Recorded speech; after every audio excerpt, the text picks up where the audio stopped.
We're going to start off with the ARP Omni-2 with the string section. It has a string synthesizer in it.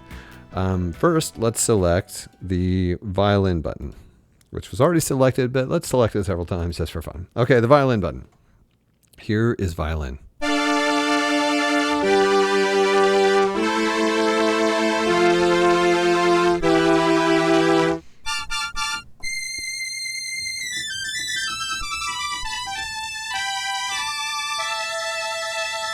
Okay, if you're listening, you can probably hear that there's a pretty serious chorus effect on this.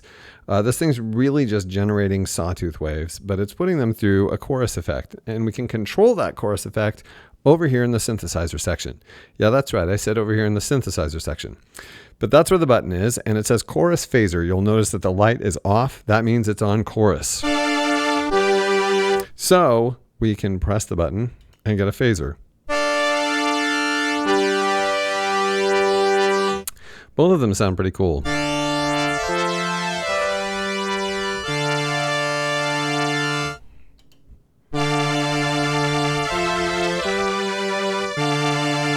going to leave it on the chorus because I know that's the one you want me to. Okay, let's listen to the viola. First thing you'll probably notice is it's an octave lower than the violin, and there's some slight filtering. Here, I'll demonstrate. This is the viola sound. This is the violin sound. So you can tell that there's a bit of filtering going on there. It has a darker sound. But yes, the viola is just like the violin, except for those differences. I don't know why I said it was just like the violin. It's plainly not just like the violin, but it's a different sound that you can use by itself or in tandem with the violin.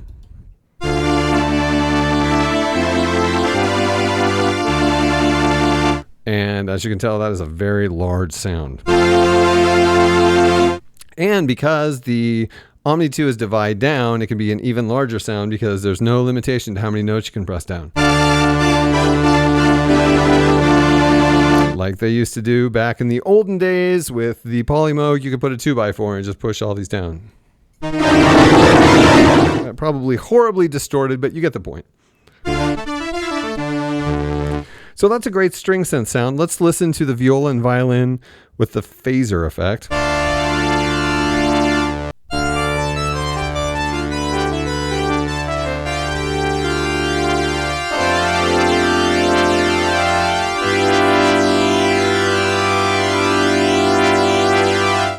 Even I have to admit that that is super cool. That's a really cool sounding thing.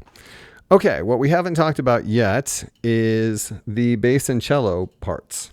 Okay, the string section part of the ARP Omni-2 is divided into those things we were just listening to, and then two monophonic bass sounds. First, let's listen to the bass.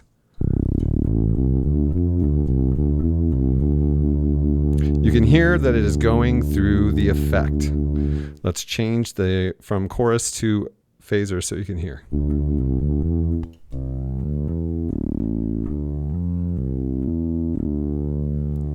Now the cello sounds just like the bass sound, but is an octave higher. And like the bass sound, is monophonic here. It is low note priority. You can't play chords. Same thing with the bass. So when you get them together, you have basically octaves. There was no pun there, sorry.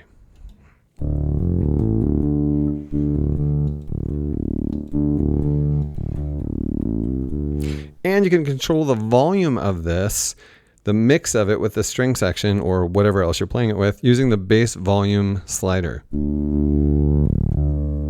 So if you're playing this with the viola and the violin, you can turn up the bass.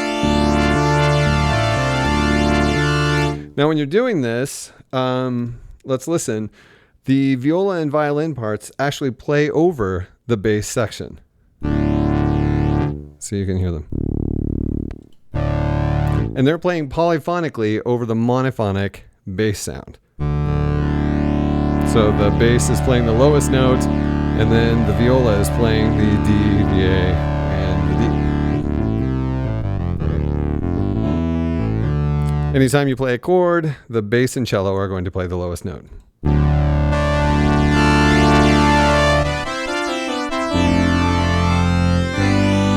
The other thing you need to know is that there is a dividing line for that. The bass starts at G, this G. Above it, there's nothing. If you don't have the other string section sounds on, you'll get nothing above this G. And then the bass and cello play below that G.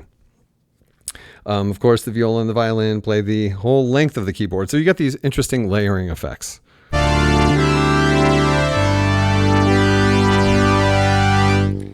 And that is how that works. Okay, the next part of the string synth, the string section, is the AR envelope, which I've had it set to fast attack and fast release. That way you don't run into any problems. Okay, you'll know what I mean in a moment. So let's give it a bit of an attack and a bit of a release. Attack is how long it takes after you've played the keys for the sound to get to its highest volume. Release is how long it takes after you've let go of the keys for the sound to go away.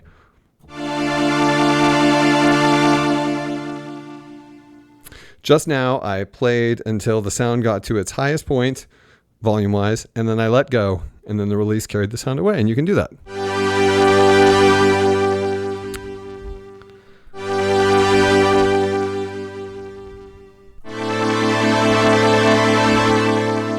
And that's all very well and good, but because this is a very basic envelope and all of these notes are going through one single envelope, you'll run into triggering problems. Well, they're not really problems. They're just maybe limitations, creativities, but a positive spin on it? No? Okay.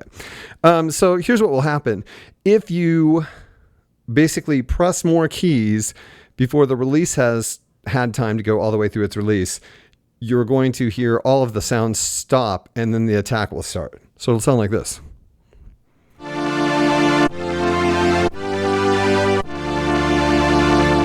But if you just let go, the release will do its thing. But when you press the keys in the midst of an attack, it's going to cut it off like that. Now, that's not a giant problem. You just have to learn to play in such a way that you're not doing it if that's not what you want. And you can help it by having, lighter attacks and lighter releases.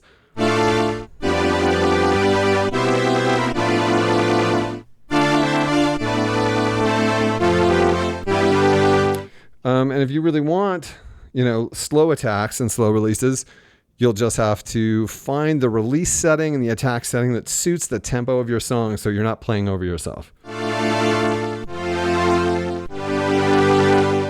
So it's something you can play through. Also, there is a sustain pedal. If your particular ARP Omni-2 has the sustain pedal like this one does, which is really a release pedal if we're going to use synth talk, but let's use piano talk and say it's a sustain pedal because in the back where you plug it in, it actually says sustain.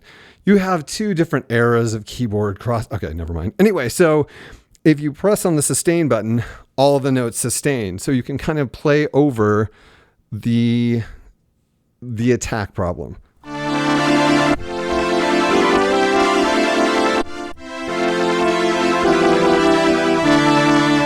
Where you didn't hear it restart, that's where I was pressing the sustain pedal, which you can't see.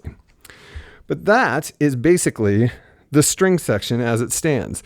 You have the 4 different sections, 2 fully polyphonic sections with different timbres, 2 bass sections that are monophonic, all of which can overlap, and the chorus and phaser difference.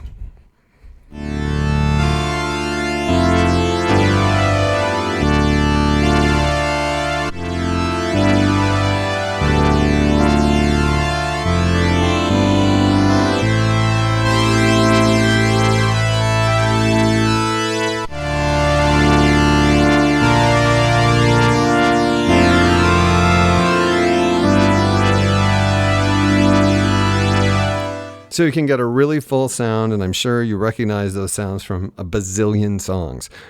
But yeah, the ARP Omni was one of the most popular synthesizers of the 70s. In fact, this is kind of the DX7 of the 70s, and most people have forgotten this, but everyone was so hungry for polyphonic synth sounds that this thing sold like hotcakes.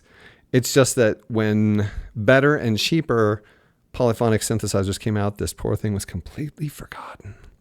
Also, it had some problems. Anyway,